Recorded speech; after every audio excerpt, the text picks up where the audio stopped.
নিশ্চয় আমি কুরআন এই দুনিয়ার জমিনে নাজিল হয়েছে লাইলাতুল কদর, কদরের রজনীতে। কুরআনকে আমরা জিজ্ঞেস করলাম, কুরআন তুমি এই দুনিয়ার জমিনে আগমন করার পূর্বে কোথায় ছিলে একটু বলো। কুরআন ডাক দেয়া কয়, ও পৃথিবীর মানুষ শুনে নাও, এই দুনিয়ার জমিনে আগমন করার পূর্বে আমি কোথায় ছিলাম। জিন্দেগি তোর যায় রে ফাঁকি দিয়া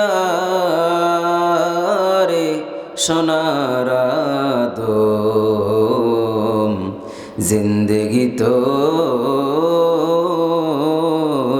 যায় ফাঁকি দিয়া। ও আদম রে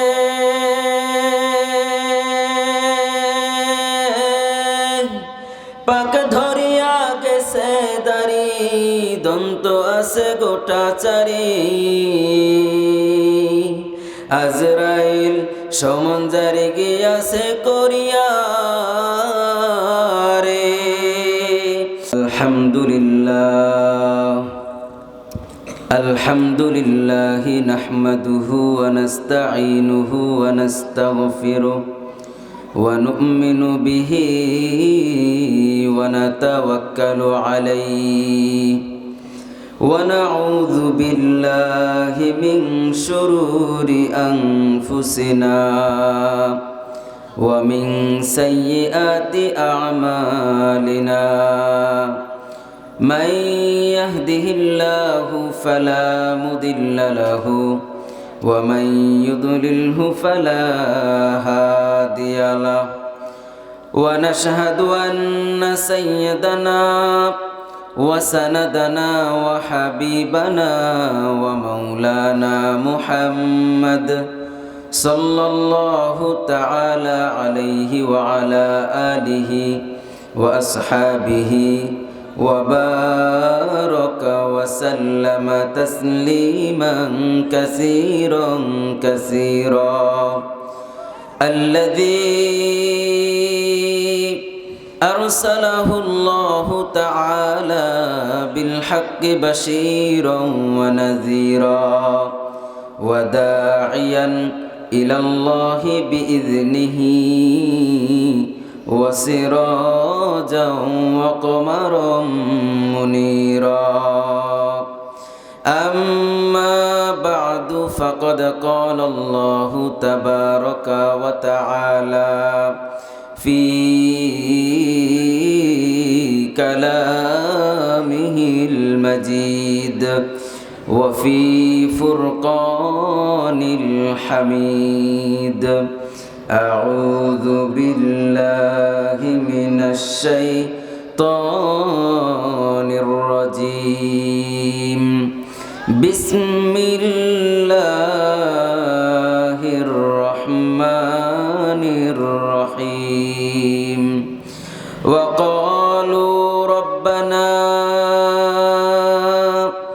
إنا أطعنا سادتنا وكبراءنا فأضلونا السبيلا. ربنا آتهم ضعفين من العذاب والعنهم لعنا كبيرا. أو كما قال النبي عليه الصلاة والسلام. قال الصلاة على وقتها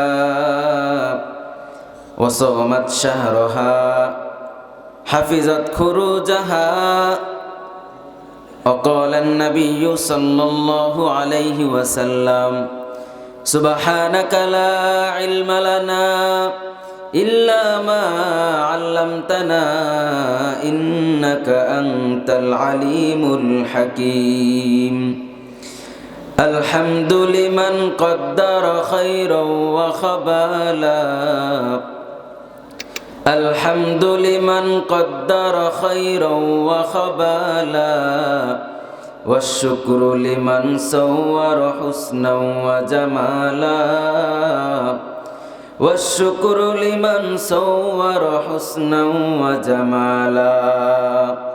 فرد صمد عن صفة الخلق بريء ফারদুন সামাদুন আন সিফাতিল খালকি বারিউন রব্বুন আযালিউন খালাকাল খালকা কামালা রব্বুন আযালিউন খালাকাল খালকা কামালা লা জিদ্দা ওয়ালা নিদ্দা ওয়ালা হাদ্দা লিমাওলা লা জিদ্দা ওয়ালা নিদ্দা ওয়ালা হাদ্দা লিমাওলা الآن كما كان ولم يلق زوالا الآن كما كان ولم يلق زوالا لا إله تو محبت ذکر کری لا إله لا إله إلا الله لا إله إلا الله আরো জোরে লা ইলাহা লা ইলাহা ইল্লাল্লাহ লা ইলাহা ইল্লাল্লাহ জিন্দগি তোর যায় রে ফাঁকি দিয়া রে সোনার দম জিন্দগি তোর যায় ফাঁকি দিয়া ঠিক না বে ঠিক জিন্দগি তোর যায় রে ফাঁকি দিয়া রে সোনার দম জিন্দগি তোর যায় ফাঁকি দিয়া ও আদম রে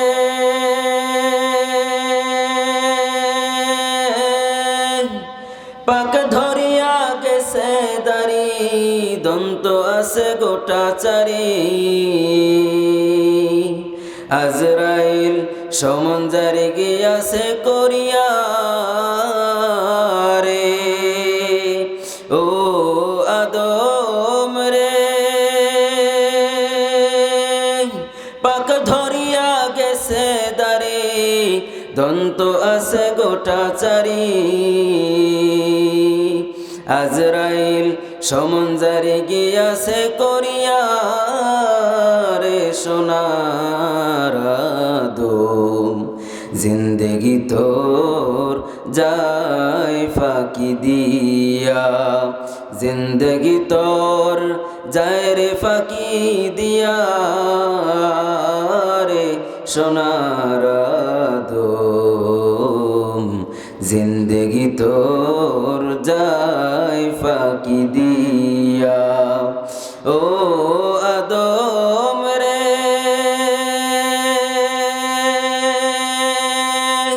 কাবিনের ওই কোলেতে কাল ঘুমেতে রইলি তুই সারা নিশি কাটাইলি তুই ঘুমাইয়া ঘুমাইয়া ও আদম রে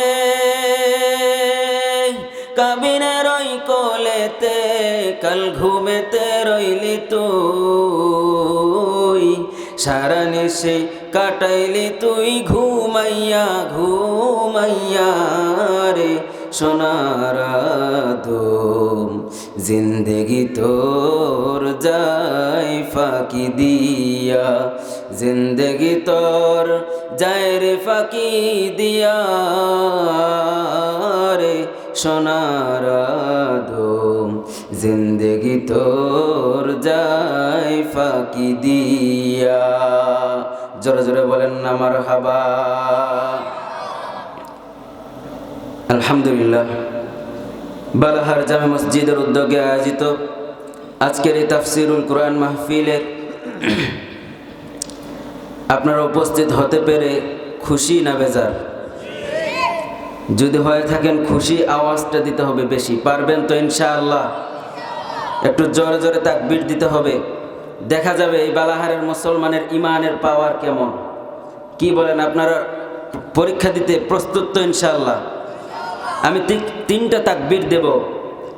প্রথম তাকবীরে যারা অবিবাহিত আপনারা সেই তাকবীরের আওয়াজ তুলবেন।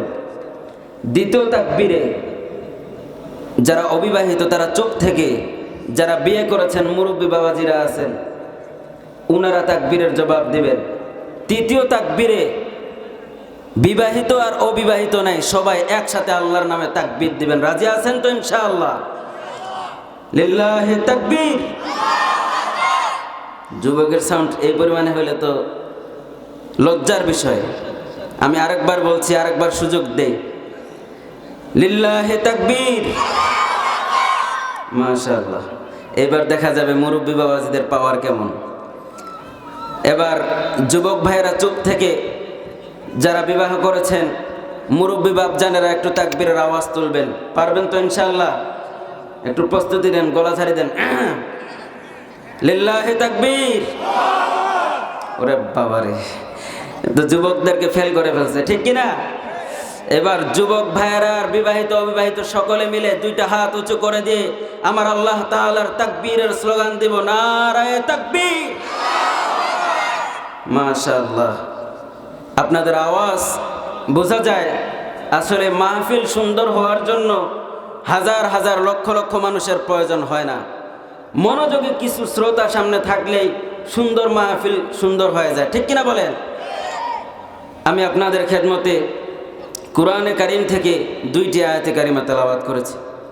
রাসূলুল্লাহ সাল্লাল্লাহু আলাইহি ওয়াসাল্লামের লক্ষ লক্ষ হাদিসের মধ্য থেকে একটি হাদিসের অংশ আপনাদের খেদমতে পাঠ করেছি। যদি আল্লাহ পাক রব্বুল আলামিন আমাকে তৌফিক এনায়েত করেন, উক্ত আয়াত দ্বয় এবং হাদিসকে সামনে রেখে কিছু আলোচনা করার চেষ্টা করব ইনশাআল্লাহ। আজকে আমরা যে মাহফিলে বসেছি, এখানে মাহফিলের পোস্টারের মধ্যে দেওয়া আছে তাফসিরুল কুরআন মাহফিল, ঠিক না বেঠিক? তাফসিরুল কুরআন মাহফিল অর্থাৎ যে মজলিসে কুরআনের ব্যাখ্যা করা হয়, কুরআন দিয়ে আলোচনা করা হয়, সেই মজলিসটাকেই বলে তাফসিরুল কুরআন মাহফিল, ঠিক কিনা বলেন?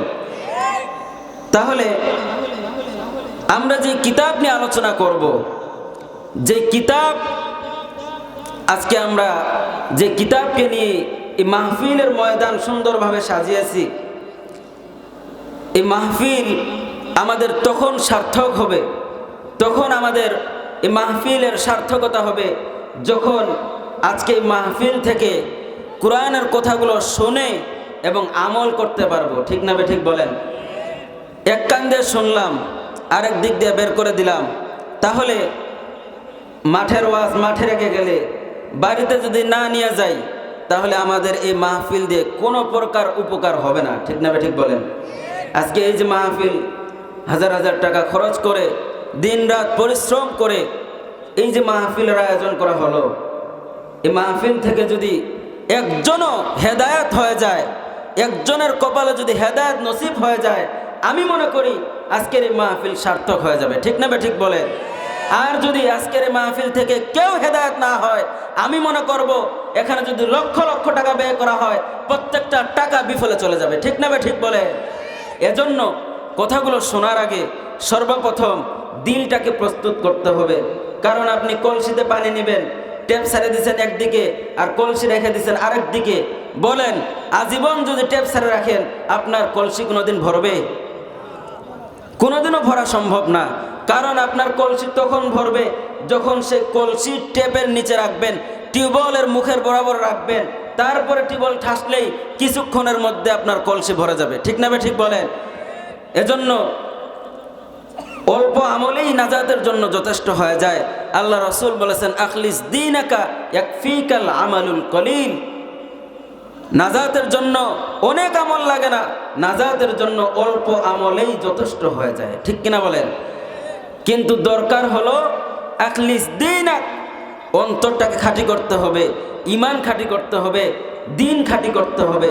তারপরে আপনি যা আমল করবেন, আমলটা যদি ভালো হয়ে যায়, আমলটা যদি আল্লাহ তাআলার কাছে পছন্দের হয়ে যায়, আপনি সেই আমলের মাধ্যমেই আল্লাহ চাহে তো আপনি নাজাতে মুক্তি পেয়ে যেতে পারেন। এজন্য আপনাদের খেদমতে কোরআনে কারীম থেকে একটি দুইটি আয়াতে কারিমা তেলাওয়াত করেছি। মুহতারাম হাজিরিন, আমরা যে কোরআন থেকে আলোচনা শুনবো, এই কোরআন আমাদেরকে দিয়েছেন কে?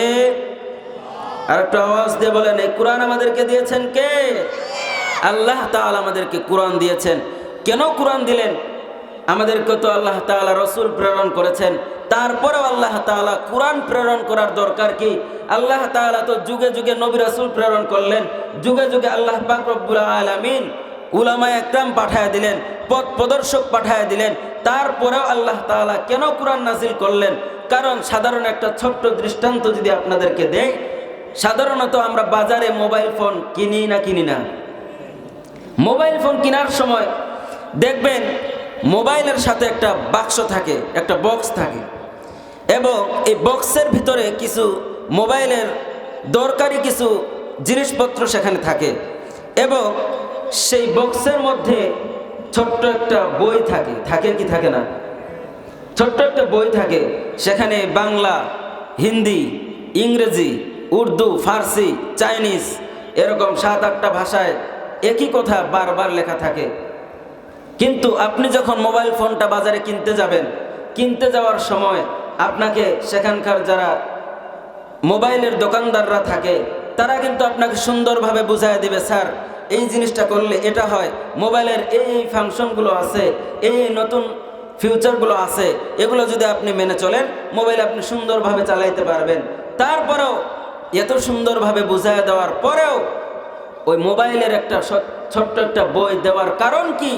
কারণ হলো আপনি এই মোবাইল নিয়ে, মনে করেন মোবাইল কিনছেন ঢাকাতে, আপনি চলে আসবেন দিনাজপুরে, এখন ওই লোক তো আর আপনার সাথে সাথে ঘুরবে না, আপনি কখন কোন সমস্যায় পড়বেন তখন তো ওই ব্যক্তিকে আপনি সবসময় কাছে পাবেন না। এজন্য সাথে ছোট্ট একটা বই দিয়া দেয়, যাতে করে আপনি মোবাইল ঢাকাতে কিনছেন, কিন্তু দিনাজপুরে যাওয়ার পরেও যেন আপনি যদি মোবাইল নিয়ে কোনো ঝামেলায় পড়েন, দিনাজপুরে আপনার বাড়িতে বসে বসেও যেন সেই বই দেখে দেখে আপনি মোবাইলের কোন সমস্যা হলে কি দিয়ে সমাধান করতে হয়, এই সমস্যার সমাধানটা করতে পারেন। এই জন্য ছোট্ট একটা বই দেওয়া হয়, ঠিক না ঠিক বলেন? আল্লাহ পাক রব্বুল আলামিন যুগে যুগে রসূল এবং নবীদেরকে পাঠিয়েছেন। অনেক মুফাসসিরিনে ইকরাম ব্যাখ্যা করেন 1,24,000 পয়গম্বর আল্লাহ তাআলা এই দুনিয়ার জমিনে পাঠাইছেন। তাহলে এতগুলো নবী রাসূল আল্লাহ তাআলা দুনিয়াতে পাঠাইলেন, তারপরেও আল্লাহ তাআলা কেন কুরআন দান করলেন? এর কারণটা কি? কারণ আজ থেকে 1450 বছর পূর্বে আমাদের মাঝ থেকে আল্লাহ রাসূল জনাবে মুহাম্মদুর রাসূলুল্লাহ সাল্লাল্লাহু আলাইহি ওয়াসাল্লাম চলে গেছেন, যিনি দ্বীন নিয়ে এসেছিলেন, ইসলাম নিয়ে এসেছিলেন, যাকে বলা হতো জিন্দা কুরআন, যাকে বলা হতো জীবিত কুরআন। অর্থাৎ হযরত আয়েশা রাদিয়াল্লাহু তাআলা আনহার কাছে একবার সাহাবা একরাম বললেন, ও আম্মা জান আয়েশা, আমাদের নবীজির চরিত্র কি? তিনি বললেন, খুলুকুল কুরআন। হুজুর সাল্লাল্লাহু আলাইহি ওয়াসাল্লামের চরিত্র হলো পুরা কুরআনটাই রাসূল সাল্লাল্লাহু আলাইহি ওয়াসাল্লামের চরিত্র। সুবহানাল্লাহ। তাহলে যিনি জিন্দা কুরআন ছিলেন, তিনি আমাদেরকে পথ প্রদর্শক হিসাবে আল্লাহ তাআলা পাঠিয়েছিলেন, আমাদেরকে রাস্তা দেখিয়েছেন। কিন্তু আজ 1450 বছর হয়ে গেল, আল্লাহ রাসূল আমাদের মাঝ থেকে বিদায় নিয়ে চলে গেছেন। আমরা এখন যদি কোনো সমস্যায় পড়ি, এখন তো আমাদেরকে রসুল এসে বলে দিবে না, এখন তো আমাদেরকে পয়গম্বর এসে বাতায় দিবে না। এখন আমরা যদি সমস্যায় পড়ি, সেই সমস্যার সমাধান আমরা পাবো কোথায়? এজন্য আল্লাহ পাক রব্বুল আলামিন আমাদেরকে ছোট্ট একটা গাইড বুক দিয়েছেন, যে দুনিয়ার জমিনে যদি কখনো কোনো জায়গায় তোমরা দ্বীন নিয়ে, ইসলাম নিয়ে কখনো কোনো সমস্যার সম্মুখীন হও, তোমরা কুরআন খুলে দেখো, এই কুরআনের মধ্যে সমস্ত সমস্যার সমাধান পেয়ে যাবেন। চিল্লায় বলেন আল্লাহু আকবার। সমাধান চাও যদি জীবনে মরণে, ফিরে যাও খুঁজে নাও, চোখ রাখো কোরআনে। ঠিক কিনা বলে? সমাধান চাও যদি জীবনে মরণে, ফিরে যাও খুঁজে নাও, চোখ রাখো কোরআনে। তবেই পাবে সুখ শান্তির ঠিকানা, তবেই পাবে সুখ শান্তির ঠিকানা, যদি মেনে নাও তুমি মনে প্রাণে। সমাধান সমাধান চাও যদি জীবনে মরণে, ফিরে যাও খুঁজে নাও, চোখ রাখো কোরআনে। তবেই পাবে সুখ শান্তির ঠিকানা, তবেই পাবে সুখ শান্তির ঠিকানা। যদি মেনে নাও তুমি মনে প্রাণে সমাধান। এ যে চির অম্লান চির মুক্তির ডাক, এ যে মহাবাণী খোদারি কালামে পাক। আল্লাহু আকবার বলেন। এ যে চির অম্লান চির মুক্তির ডাক, এ যে মহাবাণী খোদারি কালামে পাক। এই দুনিয়ায় আর সেই দুনিয়া, এই দুনিয়ায় আর সেই দুনিয়া, মুক্তি পাবে তুমি দোজাহানে। সমাধান পড়েন না, সমাধান চাও যদি জীবনে মরণে, ফিরে যাও খুঁজে নাও চোখ রাখো কোরআনে। সমাধান চাও যদি, একটু গলা ছেড়ে বলেন, সমাধান চাও যদি জীবনে মরণে, ফিরে যাও খুঁজে নাও চোখ রাখো কোরআনে। ঠিক কিনা? এজন্য যে কোনো সমস্যার সম্মুখীন হইলে কোরআন খুলে দেখবেন, সমস্ত সমস্যার সমাধান হয়ে যাবে। চিৎকার মেরে বলেন আল্লাহু আকবার। এজন্য জীবনের সমস্যা নিয়ে ধুকে ধুকে মরার কোনো দরকার নাই। কোরআনের কাছে আসেন, এই কোরআন আপনার সাথে কথা বলতে পারে। কোরআনকে জিজ্ঞেস করেন, সমস্ত সমস্যার সমাধান এই কোরআন আপনাকে দিয়ে দিবে। মুহতারাম হাজরিন, কোরআন আমাদেরকে আল্লাহ তাআলা হেদায়েতের জন্য পাঠিয়েছেন, পথ প্রদর্শক হিসেবে পাঠিয়েছেন। আমরা কোরআনকে জিজ্ঞেস করলাম, কোরআন তুমি দুনিয়ার জমিনে দিনে আগমন করলা না রাত্রে আগমন করলা? কোরআনের সাথে একটু কথা বলতে চাই। কোরআন জবাব দেয়, ইন্না আনজালনাহু ফি লাইলাতিল কদর ওয়া মা আদরাকা মা লাইলাতুল কদর। আল্লাহু আকবার বলেন। কোরআন ডাক দেয়া বলে, ও পৃথিবীর মানুষ, আমি দুনিয়ার জমিনে আগমন করেছি লাইলাতুল কদরে, রাতের মধ্যে আমি দুনিয়ার জমিনে আগমন করেছি। ইন্না আনজালনাহু ফি লাইলাতিল কদর, নিশ্চয় আমি কোরআন এই দুনিয়ার জমিনে নাজিল হয়েছি লাইলাতুল কদর, কদরের রজনীতে। কোরআনকে আমরা জিজ্ঞেস করলাম, কোরআন তুমি এই দুনিয়ার জমিনে আগমন করার পূর্বে কোথায় ছিলে একটু বলো।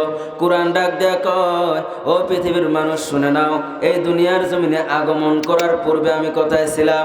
বাল হুয়া কুরআনুম মাজিদ ফি লাউহিম মাহফুজ। কোরআন ডাক দেয়া বলে, ও পৃথিবীর মানুষ, এই দুনিয়ার জমিনে আগমন করার পূর্বে আমি কোরআন আল্লাহ তাআলার লাউহে মাহফুজের মধ্যে ছিলাম। আমি লাউহে মাহফুজ থেকে আমি আল্লাহ তাআলা আমাকে দুনিয়ার জমিনে অবতরণ করলেন লাইলাতুল কদরে।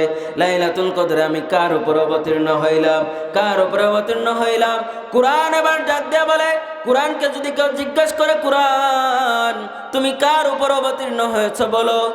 কোরআন ডাক দেয়া বলে, আমি এমন একজন ব্যক্তির উপরে নাজিল হয়েছি, যে ব্যক্তি এই পৃথিবীর সাধারণ কোনো ব্যক্তি না, বরং এই পৃথিবীর সমস্ত নবীদের নবী, সমস্ত পয়গম্বরদের নবী, সমস্ত ফেরেশতাদের নবী, সমস্ত প্রাণীদের নবী, আসমান জমিনে যত মাখলুকাত আছে সমস্ত মাখলুকাতের নবী বিশ্বনবী মুহাম্মদুর রাসূলুল্লাহ সাল্লাল্লাহু আলাইহি ওয়াসাল্লামের উপরে অবতীর্ণ হয়েছে। কোরআনকে ডাক দেয়া বললাম, কোরআন এই পৃথিবীতে আসার কারণটা কি? কেন তুমি পৃথিবীর জমিনে আগমন করলা? এইবার কোরআন ডাক দেয়া বলে, আলিফ লাম মিম যালিকাল কিতাবু লা রাইবা ফীহি হুদাল লিল মুত্তাকিন। আমি এমন এক কোরআন, এই কোরআনের মধ্যে ভুল তো দূরের কথা, সন্দেহ মাত্র পর্যন্ত নাই। আর আমি দুনিয়ার জমিনে আগমন করেছি কেন জানো? এই দুনিয়ার জমিনে আগমন করার একটাই কারণ, হুদাল লিল মুত্তাকিন। যারা মুত্তাকি হবে, যারা পরহেজগার হবে, তাদেরকে পথ দেখানোর জন্য এই দুনিয়ার জমিনে আমি অবতরণ করেছি। সুবহানাল্লাহ পড়েন।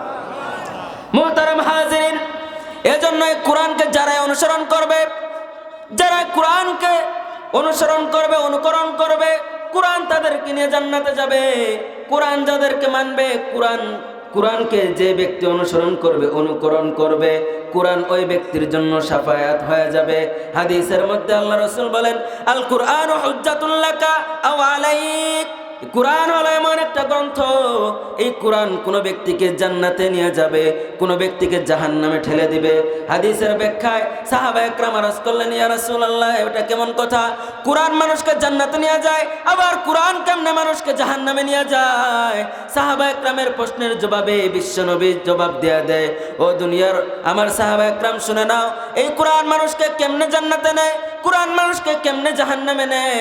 আর কুরআনু হুজ্জাতুন লাকা আও আলাইকা, অর্থাৎ কোরআনকে যদি কেউ মানে, কোরআনকে যদি কেউ অনুসরণ করে, এই কোরআন ওই ব্যক্তিকে জান্নাতে না নেওয়া পর্যন্ত থামবে না।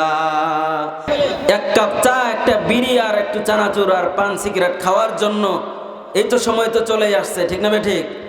সময় চলে আসছে। এই চা পান বিড়ি, কিছু মানুষ তো আছে যে যখন আসে তখন তার পক্ষে সুবিধা নেওয়ার জন্য দেখছে যে অমুক ভাই আসতেছে, সাথে সাথে অমুক ভাইয়ের চরিত্র ফুলের মতো পবিত্র, আসলে যা দেখেন গাঞ্জা খায় 5 ওয়াক্ত, ঠিক না ঠিক? এরকম নেতা আমাদের সমাজে আছে না নাই? মুখে নাই দাড়ি, আবার নেতার বলে চরিত্র ফুলের মতো পবিত্র, অথচ কোরআন হাদিসের কোনো জ্ঞান নাই, কোনো ইলম নাই, আদব কায়দা নাই, ওর চরিত্র ফুলের মতো হয় কেমনে, ঠিক না ঠিক? এজন্য নেতা নির্বাচন করার আগেও আমাদেরকে বুঝে শুনে নির্বাচন করতে হবে, ঠিক না ঠিক বলে? কারণ আমরা দেখেছি বিগত 17টা বছর ফ্যাসিস্টেরা যেইভাবে আমাদের ঘাড়ে চেপে বসেছিল, আলেমদের গলা চেপে ধরেছিল, আলেমদেরকে হক কথা বলতে দেয় নাই, আলেমদেরকে কোরআনের কথা বলতে দেয় নাই। যখনই কোরআনের কথাগুলো আলেমরা বলতে শুরু করেছিল, তখনই স্টেজ থেকে, হুজুরদের সামনে থেকে, বক্তার সামনে থেকে মাইকগুলোকে টেনে নেওয়া হতো, স্টেজ থেকে হুজুরদেরকে ধাক্কা নামায় দেওয়া হতো। যখনই কোরআনের কথাগুলো বলা হতো, তখনই হুজুরদেরকে বেইজ্জতি করা হতো। এরকম ঘটনা দেখছি কি দেখি নাই? এজন্য মুসলমান, মুমিন কখনো এক গর্তে 2 বার পা দেয় না, মুমিন কখনো এক গর্তে 2 বার পা দেয় না, আর টাকলা কোনোদিন এক বেল গাছের নিচে বারবার যায় না। কথা ঠিক কিনা বলেন? এজন্য আমরা বুঝে গেছি গর্ত কোনটা, আমরা বুঝে শুনে গর্তে পা দিতে রাজি নাই, ঠিক কিনা বলে? আমরা গর্তে পা দিব না ইনশাআল্লাহ। আমরা মুসলমান, এই বাংলাদেশের 95% মানুষ মুসলমান। 95% বললে ভুল হয়ে যায়, এখন 99% মানুষ মুসলমান, ঠিক কিনা বলেন? আর 99% মুসলমানের দেশে কোন বিধর্মীদের আইন আমরা বাস্তবায়ন হতে দিব না, ঠিক কিনা বলেন? আমরা 99% মুসলমানের দেশে কোরআন দিয়ে সংসদ কায়েম করতে চাই, 99% মুসলমানের দেশে কোরআনের আইন কায়েম করতে চাই, কোরআনের শাসন কায়েম করতে চাই। কারা কারা রাজি আছো 2 হাত উঁচু করে দেখায় দাও। নারায়ে তাকবীর, আর জোরে নারায়ে তাকবীর। মুসলমানের আওয়াজ তো ছিল সিংহের মতো, কিন্তু মুসলমান এখন টাকাওয়ালাদেরকে ভয় পায়, মুসলমানরা এখন ক্ষমতাসীনদেরকে ভয় পায়, মুসলমানরা এখন নেতাদেরকে ভয় পায়। এই জন্য কোরআনের সত্য কথাগুলো পর্যন্ত উচ্চারণ করতে পারে না। চাকরি যাবে এই ভয়ে সত্য কথা ইমাম সাহেবেরা বলে না, চাকরি যাবে এই ভয়ে হক কথাগুলো বলতে পারে না। মুসলমান আমরা বলতে চাই, যারা হক কথা বলতে ভয় পায় তারা মুসলমানই না, ঠিক কিনা বলে? কারণ আল্লাহ তাআলা যে দায়িত্ব আমাদেরকে দিয়েছেন, এই দায়িত্বের জবাব আল্লাহ তাআলার কাছে আমাদের দিতে হবে কি হবে না? আল্লাহ রাসূল বলেন, আলা কুল্লুকুম রাইন ওয়া কুল্লুকুম মাসউলুন আন রাইয়াতিহি। কিয়ামতের ময়দানে তোমাদের প্রত্যেককে তোমাদের দায়িত্ব সম্পর্কে জিজ্ঞাসা করা হবে, তোমাদের প্রত্যেককে তোমাদের দায়িত্ব সম্পর্কে জিজ্ঞাসা করা হবে। যে ব্যক্তি বাবা হয়েছে ওই ব্যক্তিকে তার স্ত্রী সন্তানদের ব্যাপারে জিজ্ঞাসা করা হবে, যে ব্যক্তি স্বামী হয়েছে ওই ব্যক্তিকে তার স্ত্রীর কথা জিজ্ঞাসা করা হবে, যে ব্যক্তি শিক্ষক হয়েছে ওই ব্যক্তিকে তার ছাত্রদের সম্পর্কে জিজ্ঞাসা করা হবে, যে ব্যক্তি বড় ভাই হয়েছে ওই ব্যক্তিকে ছোট ভাই বোনদের ব্যাপারে জিজ্ঞাসা করা হবে। কিয়ামতের ময়দানে যারা নেতা হবে, দুনিয়ার জমিনে যারা নেতা হয়েছে, এমপি হয়েছে, চেয়ারম্যান হয়েছে, প্রধানমন্ত্রী হয়েছে, স্বরাষ্ট্রমন্ত্রী, পররাষ্ট্রমন্ত্রী, যে যাই হোক না কেন, যে যেই দায়িত্ব পেয়েছে ওই দায়িত্ব সম্পর্কে কিয়ামতের ময়দানে আল্লাহ রাব্বুল আলামিন জিজ্ঞাসা করবে। প্রত্যেককে ধরবেন। আলা কুল্লুকুম রাইন ওয়া কুল্লুকুম মাসউলুন আন রাইয়াতিহি। আল্লাহ রাসূলের হাদিস কোনোদিনও মিথ্যা হতে পারে না। আল্লাহ রাসূলের হাদিস কোশ্চিন কালেও মিথ্যা হতে পারে না। যে ব্যক্তি মিথ্যা বলবে তার ঈমান থাকবে না, ঠিক কিনা বলে? এজন্য অন্তরে যদি ঈমান থাকে, অন্তরে যদি তাকওয়া থাকে, হাদিসকে আপনার বিশ্বাস করতেই হবে। আর আল্লাহর ভয় যখন আপনার অন্তরের মধ্যে ঢুকবে তখন আপনি দুর্নীতি করতে পারবেন না। আল্লাহর ভয় যখন আপনার অন্তরে থাকবে জনগণের টাকা মেরে খাইতে পারবেন না। আপনার অন্তরে যখন আল্লাহর ভয় থাকবে তখন আপনি মিথ্যা কথা বলতে পারবেন না। এখন তো সকলেই বলে আমি যদি হইতে পারি অমুক হইতে পারি তমুক হইতে পারি, আপনাদের এই দিব সেই দিব ওই দিব সেই দিব। 17টা বছর দেখতে দেখতে আমাদের জীবন শেষ হয়ে গেছে, কিছুই পাই নাই, ঠিক কিনা বলে? একে একে শেষ করেছি সবার দেখা হইল শেষ, দেখতে দেখতে গল্লায় গেল আমার সোনার বাংলাদেশ। একটা আওয়াজ দিয়ে বলেন ঠিক না বেঠে? একে একে শেষ করেছি সবার দেখা হইল শেষ, দেখতে দেখতে গল্লায় গেল আমার সোনার বাংলাদেশ, দেখতে দেখতে গল্লায় গেল আমার সোনার বাংলাদেশ। স্বাধীনতার বয়স বেড়ে এত বছর পেরুলাম, নেতারা তো সবই পেল, আমরা বলো কি পেলাম? কি গণ কথা ঠিক না বেঠে? স্বাধীনতার বয়স বেড়ে এত বছর পেরোলাম, নেতারা তো সবই পেল, আমরা বলো কি পেলাম? আর শান্তির লাগি কান্দা মরে, শান্তির কোনো নাহি লেশ, দেখতে দেখতে গল্লায় গেল আমার সোনার বাংলাদেশ, দেখতে দেখতে গল্লায় গেল আমার সোনার বাংলাদেশ। একে একে শেষ করেছি সবার দেখা হইল শেষ, দেখতে দেখতে গল্লায় গেল আমার সোনার বাংলাদেশ। আর সোনার বাংলায় নাই রে সোনা দুর্নীতিতে চ্যাম্পিয়ন। কি গণ কথা ঠিক না বেঠে? আর সোনার বাংলায় নাই রে সোনা দুর্নীতিতে চ্যাম্পিয়ন, শান্তির বুলি শুনতে শুনতে আমরা বড় পেরেশান। সোনার বাংলায় নাই রে সোনা দুর্নীতিতে চ্যাম্পিয়ন, শান্তির বুলি শুনতে শুনতে আমরা বড় পেরেশান। নেতাগণের রেশারেশি, জনগণের কর্ম শেষ। আর নেতাগণের রেশারেশি, জনগণের কর্ম শেষ, দেখতে দেখতে গল্লায় গেল আমার সোনার বাংলাদেশ। একে একে শেষ করেছি সবার দেখা হইল শেষ, দেখতে দেখতে গল্লায় গেল আমার সোনার বাংলাদেশ। ঠিক না বা ঠিক বলেন? আর যাদের হাতে যায় ক্ষমতা, দেশ যেন বাপের ভিটা, রাখতে চায় আর শুরু করে বিদেশিদের পাচাটা। যারাই ক্ষমতায় যায় এরাই দেখি বিদেশিদের প্রভু মানে, বিদেশিদেরকে তারা লিডার মানে, বিদেশিদের কথা মতো তারা দেশ চালায়। আমাদের দেশের কি মানুষের অভাব পড়ছে? বিদেশিদের কথা মতো চালাইতে হবে কেন? ঠিক না বা ঠিক বলেন? যাদের হাতে যায় ক্ষমতা, দেশ যেন বাপের ভিটা, রাখতে চায় আর শুরু করে বিদেশিদের পাচাটা। বিদেশিদের কথা মতো চালায় ওরা নিজের দেশ, বিদেশিদের কথা মতো চালায় ওরা নিজের দেশ। দেখতে দেখতে গল্লায় গেল আমার সোনার বাংলাদেশ, দেখতে দেখতে গল্লায় গেল আমার সোনার বাংলাদেশ। ঠিক না বে ঠিক বলে? কেউ দিল না সবাই নিল, আমরা যে কলুর বলদ, সারা বছর নেয় না খবর, নির্বাচনে খুব দরদ। কেউ দিল না সবাই নিল, আমরা যে কলুর বলদ, সারা বছর নেয় না খবর, নির্বাচনে খুব দরদ। আর নির্বাচনের আগে নেতায় ধরে কত রকম ভেষ, নির্বাচনের আগে নেতায় ধরে কত রকম ভেষ। দেখতে দেখতে গল্লায় গেল আমার সোনার বাংলাদেশ, দেখতে দেখতে গল্লায় গেল আমার সোনার বাংলাদেশ। ঠিক না ঠিক বলে? নির্বাচনের আগে আমার ভাই তোমার ভাই, নির্বাচনের পরে আর কোনো খবরই নাই। আর নির্বাচনের আগে হাতের সাথে হাত মিলায়, বুকের সাথে বুক মিলায়। কৃষকে ধান কাটতেছে, কার ধান কাটতেছেন, কাদো থাক সমস্যা নেই, আসেন আগে জোড়ায় ধরে। হ্যাঁ, বুকের সাথে জোড়ায় ধরে। আর নির্বাচনের পরে একটা সাইন নেওয়ার জন্য, একটা সিগনেচার নেওয়ার জন্য বছরের পর বছর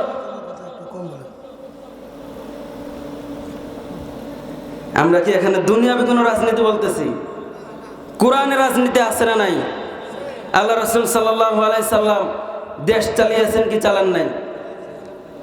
সাহাবা একরাম রাদিয়াল্লাহু তাআলা আনহুম আজমাইন কোরআন দিয়ে দেশ চালাচ্ছেন কি চালান নাই?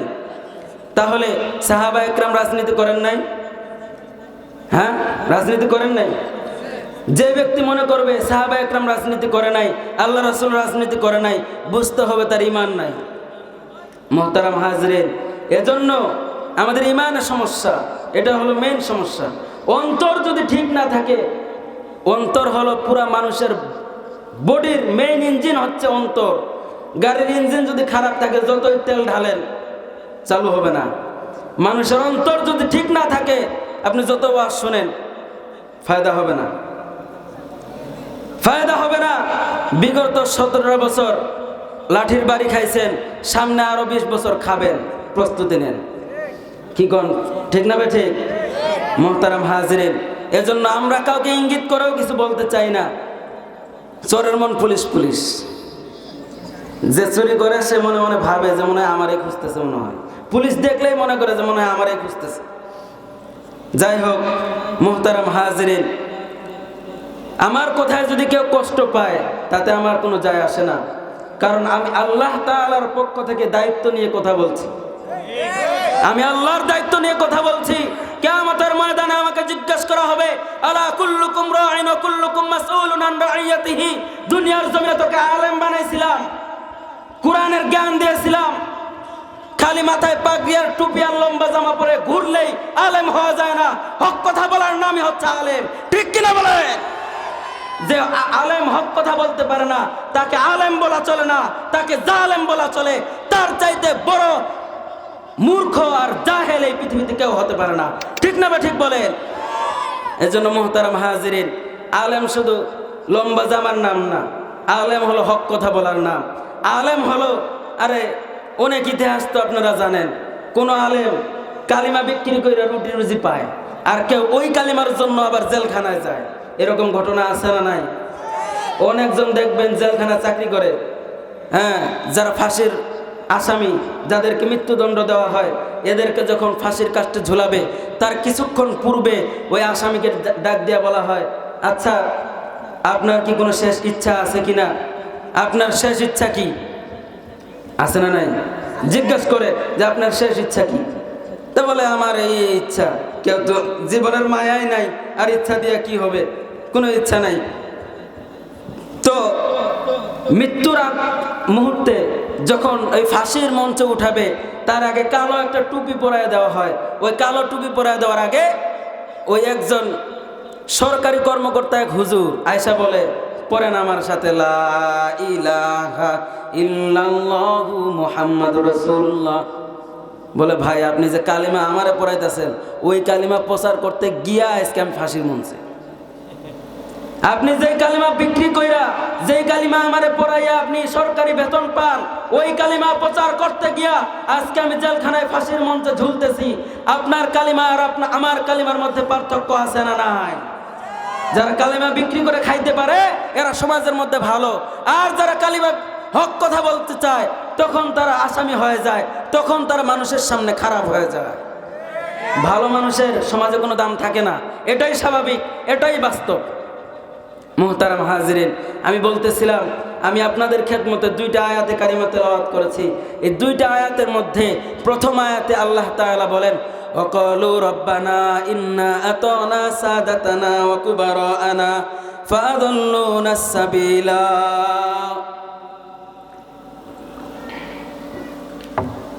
কিয়ামতের ময়দান কায়েম হয়ে যাবে। কিয়ামতের ময়দানে আল্লাহ রাব্বুল আলামিন একদলকে জান্নাতে দিয়ে দিবেন, আর একদল জাহান্নামে চলে যাবে। জাহান্নামীদের মধ্যে কিছু জাহান্নামীরা জাহান্নামে যাইতে চাইবে না, বারবার আল্লাহর দিকে মুখ ঘুরায় থাকে।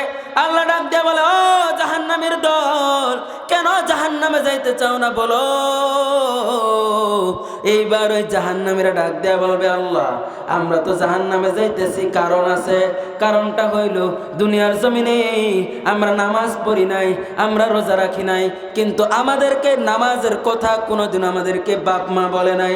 ও আল্লাহ, আমরা আমরা দুনিয়ার জমিনে আপনার কোরআনের বিরুদ্ধে কথা বলেছি, আপনার হাদিসের বিরুদ্ধে কথা বলেছি, ইসলামের বিরুদ্ধে কথা বলেছি, কিন্তু আমরা কথা বলি নাই, আমাদেরকে বলাইছে আমাদের অমুক। কি ঠিক না ঠিক? আল্লাহ তাআলার কাছে বলবেন, ও আল্লাহ, আজকে জাহান্নামে যাব, কোনো অসুবিধা নাই, আজকে জাহান্নামে যাব, কোনো অসুবিধা নাই। আমার যেহেতু জাহান্নামের ফয়সালা হয়ে গেছে, আজকে আমি জাহান্নামে যাব, কোনো অসুবিধা নাই। ওয়াকালু রব্বানা ইন্না আতানা সাদাতানা ওয়া কুবারানা ফাদাল্লুনা সাবিলা। আর রব্বুল আলামিন, যাদেরকে অনুসরণ করার কারণে, যাদেরকে অনুকরণ করার কারণে, যাদের কথা মানার কারণে আজকে আমি জাহান্নামী হয়ে গেলাম, যেই নেতাকে অনুসরণ করার কারণে আজকে জাহান্নামে যাইতেছি, যেই বাপ মাকে অনুসরণ করার কারণে আজকে আমি জাহান্নামে যাইতেছি। আল্লাহ, ওয়াকালু রব্বানা ইন্না আতানা সাদাতানা ওয়া কুবারানা, তারা আমাদের বড় ছিল, ওয়াকুবারানা ফাদাল্লুনা সাবিলা, তারা আমাদেরকে ভ্রষ্ট পথ দেখিয়েছে, তারা আমাদেরকে গুমরাহের পথ দেখিয়েছে, তারা আমাদেরকে জাহান্নামের পথ দেখায় দিয়েছে। আল্লাহ রাব্বুল আলামিন, ওয়াকালু রব্বানা ইন্না আতানা সাদাতানা ওয়া কুবারানা ফাদাল্লুনা সাবিলা রব্বানা আতিনা রব্বানা আতিহিম দিয়াফাইন, আজকে আমাকে আযাব দেওয়া হোক, আমার কোনো অসুবিধা নাই। রব্বানা আতিহিম দিয়াফাইন, আমরা যাদেরকে অনুসরণ করেছি, যাদেরকে মানার কারণে আজকে জাহান্নামে যাইতেছি, আল্লাহ রাব্বুল আলামিন তাদেরকে দিয়াফাইন, ডবল শাস্তি দেন, তাদেরকে ডবল আযাব দেন, তারপরে আমরা জাহান্নামে যাব, কোনো অসুবিধা নাই। আপনার অনুসরণে আপনারা জাহান্নামে নিয়ে যাবে। ইন্না আতানা সাদাতানা ওয়া কুবারানা ফাদাল্লুনা সাবিলা রব্বানা আতিহিম দিয়াফাইনি মিনাল আযাবি ওয়াল আনহুম লানান কাবীরা। যাদেরকে অনুসরণ করার কারণে আজকে আমি কিয়ামতের ময়দানে জাহান্নামী হয়ে গেলাম। হে রব্বুল আলামিন, যাদেরকে মানার কারণে আজকে জাহান্নামে যাইতেছি, যে বাপ মা আমাকে ফজরের নামাজে ডাক দেয় নাই, যে বাপ মা আমাকে রমজান মাসে রোজা রাখার জন্য ডাক দেয় নাই, যে বাপ মা আমাকে কোরআন শিক্ষা দেয় নাই, যে বাপ মা আমাকে কোরআনের জ্ঞান শিক্ষা দেয় নাই। দুনিয়ার মুসলমান, এরকম অনেক সন্তান দুনিয়ার জমিনে আছে। অনেকেই মাঝে মাঝে কাছে এসে বলে, হুজুর, জীবনে সব শিক্ষা অর্জন করলাম, কিন্তু জীবনের মধ্যে একটা বড় আফসোস রয়ে গেল, কোরআনটা সহি শুদ্ধভাবে শিখতে পারলাম না। সব জানি, অনেক ডিগ্রি অর্জন করছি হুজুর, কিন্তু কোরআন পারি না। বলেন, আপনার ডিগ্রি কবর পর্যন্ত যাবে তো? দুনিয়ার কোন ইলম, দুনিয়ার কোন শিক্ষা আপনার কবর পর্যন্ত যাবে না, কিন্তু কোরআনের জ্ঞান এমন এক জ্ঞান দুনিয়ার জমিনও আপনার কাজে লাগবে, আর পরকালের পরে এই ইলম দিয়া, এই জ্ঞান দিয়া আপনি আল্লাহ তাআলার কাছ থেকে নাজাত পেয়ে যাবেন। কোরআনের জ্ঞান যার মধ্যে নাই, তার মধ্যে কিছুই নাই। একবার কিছু সংখ্যক কলেজ ভার্সিটির ছাত্ররা নৌকাতে করে ভ্রমণ করতেছে, নৌকাতে ভ্রমণ করতেছে, এমন সময় এই কলেজ ভার্সিটির ছাত্ররা ঠাট্টা করে, মস্কারি করে ওই মাঝির সাথে একটু দুষ্টামি করতেছে। নৌকা যখন কিছু দূর চলে গেল, এইবার সেই মাঝির সাথে ওই সমস্ত ভার্সিটির ছেলেরা একটু দুষ্টামি করে মজা নিচ্ছে। এবার সেই নৌকাওয়ালাকে জিজ্ঞেস করলো, চাচা, আপনি কি সমাজ বিজ্ঞান শিখেছেন নাকি? চাচা ডাক দেয়া বলে, ভাই, আসলে সমাজ কি, বিজ্ঞান কি, এগুলো তো আমি কিছুই জানি না, আজকে প্রথম শুনলাম আপনাদের কাছ থেকে। এইসব বাদ দিয়ে অন্য কিছু প্রশ্ন করেন। এবার সে কলেজ ভার্সিটির ছাত্ররা বলতেছে, চাচা, আপনি তো জীবনের 2 আনা জীবন আপনি শেষ করে ফেলেছেন, 2 আনা জীবন আপনি শেষ করে ফেলেছেন। এবার মাঝিকে আবার জিজ্ঞাসা করা হয়, ও মাঝি, বলো তুমি গণিত শিক্ষা অর্জন করেছো কিনা? এবার মাঝি বলে, গণিত কি জিনিস? বলে, চাচা, অঙ্ক। অঙ্ক? না চাচা, আমি ওগুলা কিছু পারি না। বলে, চাচা, কি বলেন, অঙ্ক শিখেন নাই? আপনি তো জীবনের 4 আনা জীবন নষ্ট করে ফেললেন।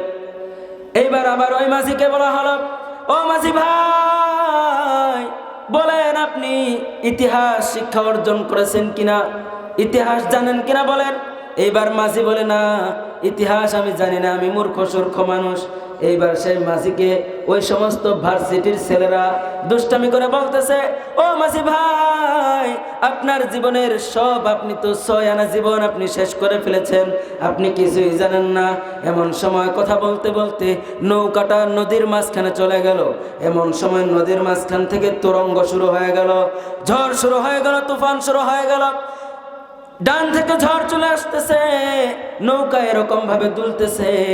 এইবার সে মাঝি মনে মনে ভাবলো, না ওরা যেহেতু আমারে বললো আমি নাকি দুনিয়ার সব চাইতে বড় মূর্খ, আমার মধ্যে কোনো কিছুর জ্ঞান নাই, ইতিহাস জানি না, ভূগোল জানি না, গণিত জানি না, সমাজ জানি না, বিজ্ঞান জানি না, আমার মধ্যে তো কোনো কিছুর শিক্ষা নাই, আমি একজন মূর্খ সূর্খ মানুষ। ঠিক আছে বুঝলাম, ঠিক আছে মানলাম। তাহলে এই যে নৌকার মধ্যে আজকে নদীর মাঝে ঝড় শুরু হয়ে গেল, দেখি তো ওই চাচাদেরকে একটু জিজ্ঞাসা কইরা নদীর মাঝখানে সাঁতার জানে কিনা। এইবার ওই চাচা একটু মস্কারা করে বলে, ভাতিজারা শোনো। বলেন চাচা কি বলবেন?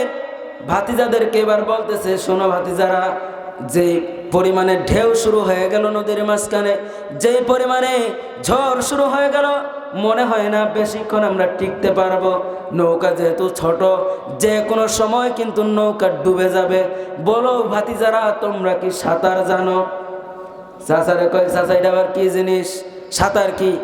সাঁতার কি? আমি দুনিয়ার কিছুই অর্জন করি নাই, কিন্তু আমি সাঁতার জানি রে বাবা।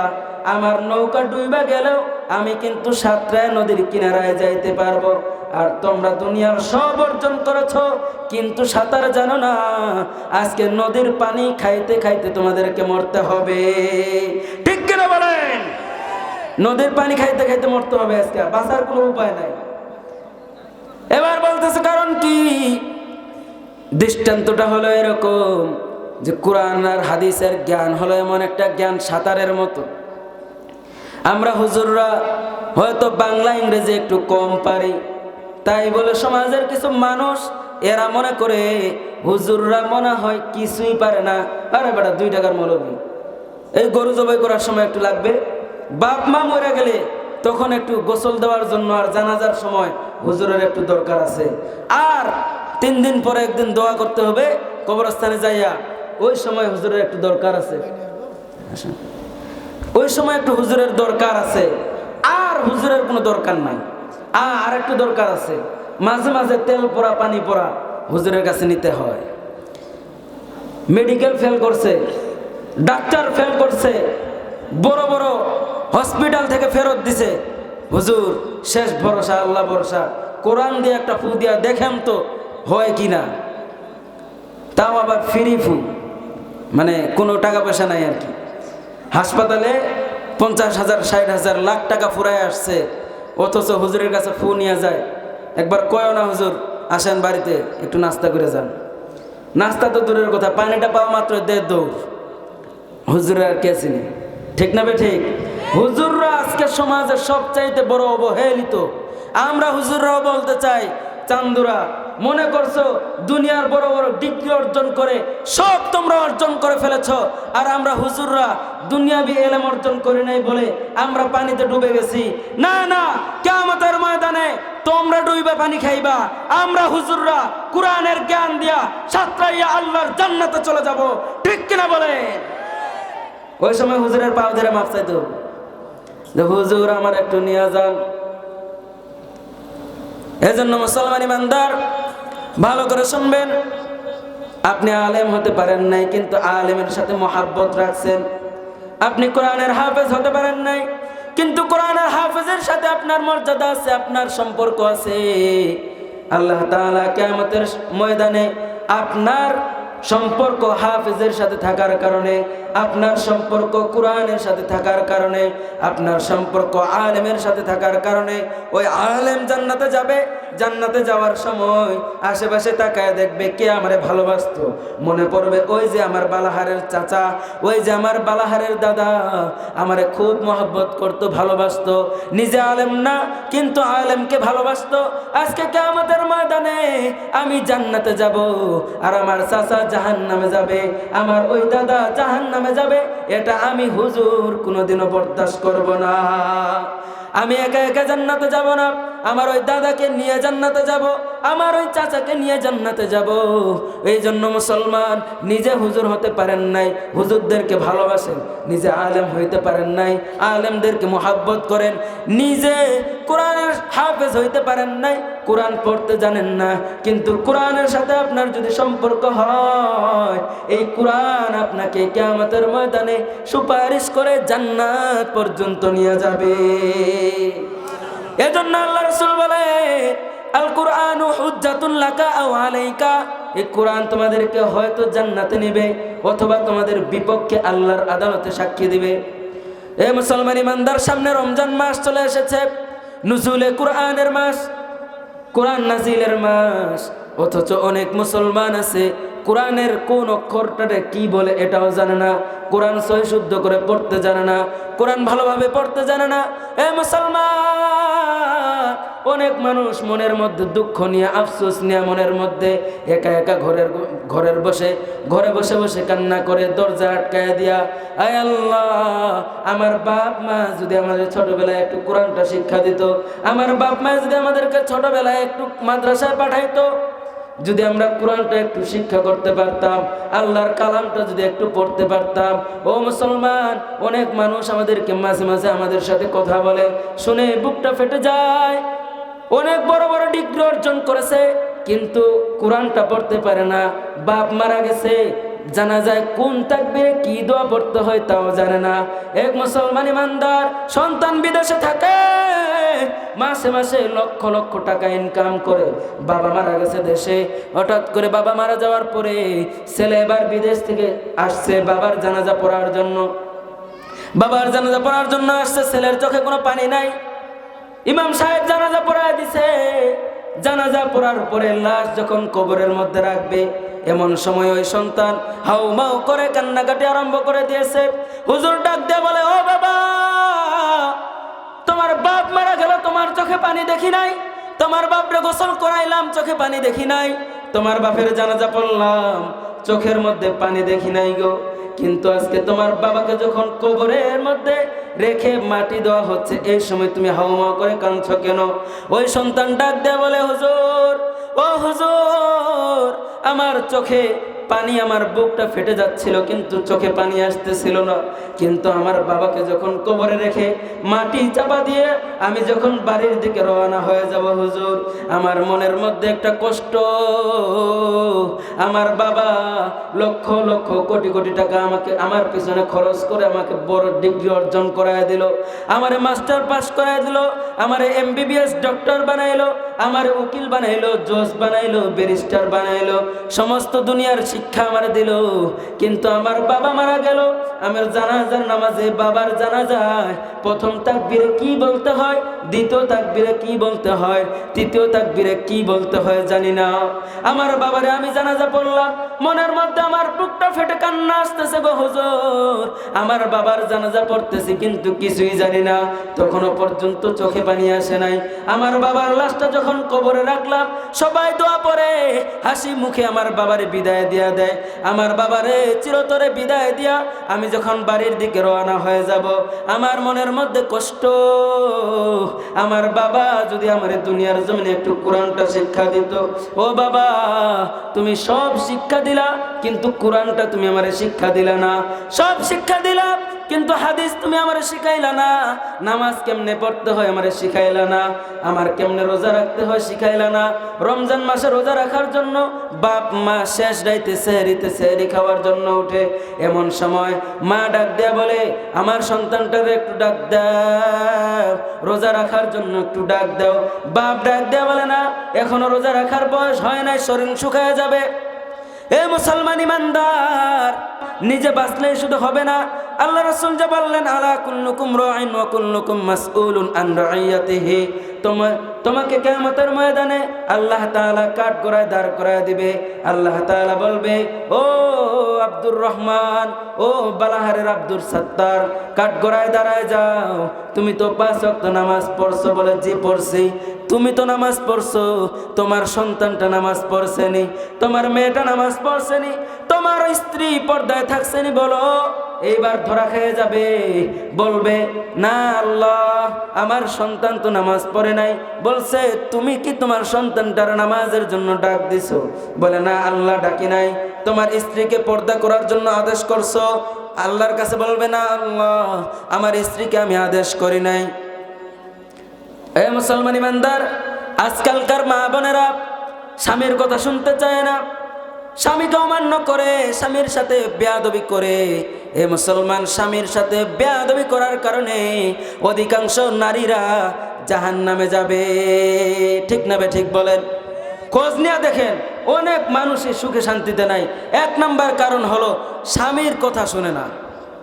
যদি বলে ডানে যাও, তুমি বেশি বুঝো, আমার চাইতে বেশি বুঝো না, আমি বইলা শুধু তোমার ঘরে সংসার করতেছি, না হইলে কত দিনে চলে যেতাম বাপের বাড়ি। ঠিক না বে ঠিক? আমি আসি বইলা শুধু তোমার সংসার করতেছি, তোমার ঘরের ভাত খাইতেছি, আমি না হইলে তোমার ঘরের সংসার আমি করতাম না। এরকম নারী আছে না নাই? কোথায় কোথায় স্বামীকে অপমান করে, কোথায় কোথায় স্বামীকে বেজ্জতি করে, কোথায় কোথায় খোটা দেয়, কোথায় কোথায় বেজ্জতি করে বাজার করতেছে। সারা জীবন 16টা বছর বিয়ে করার পর থেকে প্রত্যেক দিন যা চাইছে তাই পাইছে। একদিন শুধু বলছিল আজকে আমার জন্য একটু লাল কালারের কাচের চুড়ি কিনে নিয়ে আসিও, ওই দিন ভুলে গেছে, নিয়ে আসতে পারে নাই। বাড়িতে ঢোকার সাথে সাথে বাজার কি করছে করুক, আমার চুড়ি কই, যাও নিতে তো মনে নাই। তোমার সাথে সংসার করে 16টা বছর কিছুই পাই নাই। কি বলেন? কথা ঠিক না বে ঠিক? কিছুই বলে পায় নাই, পাছায় লাথি মেরে বের করে দিবেন। ঠিক না বে ঠিক বলে? কিছুই পায় নাই, নিমক হারাম। এই সমস্ত মহিলারা জাহান্নামে যাবে, এই সমস্ত মহিলারা জাহান্নামের আগুনে জ্বলবে যারা স্বামীকে অপমান করে, স্বামীর কথা শুনে না, একটা কিছু না পাইলে 16 বছরে কিছুই পায় নাই। আল্লাহ রাসূল বলছেন 4টা গুণ যে নারীর মধ্যে থাকবে ওই নারী জান্নাতে যাবে। চিৎকার মেরে বলেন সুবহানাল্লাহ। 4টা গুণ শুনবেন আপনারা। আমার আলোচনা একেবারে শেষের দিকে, প্রধান বক্তা চলে আসবে কিছুক্ষণের মধ্যে ইনশাআল্লাহ। তো 4টা গুণের কথা নারীরা যেহেতু ওয়াজ শুনতেছে, মা বোনেরা যেহেতু ওয়াজ শুনতেছে, তো মা বোনদের জন্য কিছু কথা বলার দরকার আছে না নাই? মা বোনরা 4টা কাজ করলেই জান্নাত পেয়ে যাবে। এক নাম্বার ক্বালা সালাতু আলা ওয়াক্তিহা, 5 ওয়াক্ত নামাজ সময় মতো পড়তে হবে। মা বোনেরা কান দুটো একটু খাড়া করেন। 5 ওয়াক্ত নামাজ যে নারী সময় মতো আদায় করবে ওই নারী আল্লাহ তাআলার 8টা দরজার জান্নাতের যে কোনো একটা দরজা দিয়ে প্রবেশ করতে পারবে। সুবহানাল্লাহ। 2 নাম্বার ওয়াসামাত শাহরুহা, রমজান মাসের রোজা যেই নারী রাখতে পারবে জান্নাতের 8টা দরজার যে কোনো একটা দরজা দিয়ে প্রবেশ করতে পারবে। 3 নাম্বার হাফিজত খুরুজাহা, যেই নারী তার লজ্জাস্থানের হেফাজত করতে পারবে। 4 নাম্বার যেই নারী তার স্বামীর আনুগত্য করবে। এই 4 নারী আল্লাহ তাআলার জান্নাতের যে কোনো দরজা দিয়ে প্রবেশ করতে পারবে। একটু জোরে জোরে তাকবীর দেন, নারায়ে